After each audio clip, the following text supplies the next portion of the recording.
Agriculture is economies of scale. Ito ang sinabi ni Tarlac City Mayor Susan Yap sa pagharap nito sa mga magsasaka sa lungsod. Ito'y sa pagpapakilala ng Tarlac City LGU ng Hybrid Rice Model Project ng Department of Agriculture. Ang flagship initiative ng DA, naglalayong masungkit ang pagiging rice self-sufficient ng bansa na malaking tulong sa food security.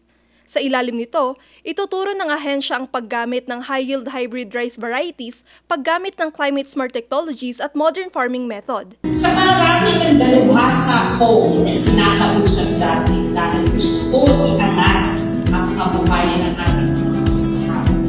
Palagi kong nakukumpara, bakit yung mga magsasaka sa ibang bayan, ibang bansa napakayaman para alamin ang mga teknolohiya at sistema ginagawa sa ibang bansa at nagiging mayaman ang kanilang mga magsasaka.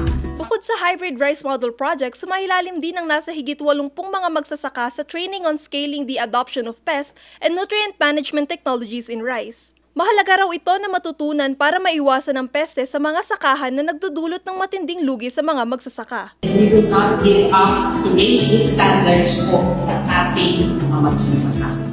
Ang mga proyektong ito, simbolo raw ng patuloy na pagsisikap ng Tarlac City LGU upang mas maiangat pa ang kabuhayan ng mga magsasaka sa lungsod. Kathleen Manipon, RNG News.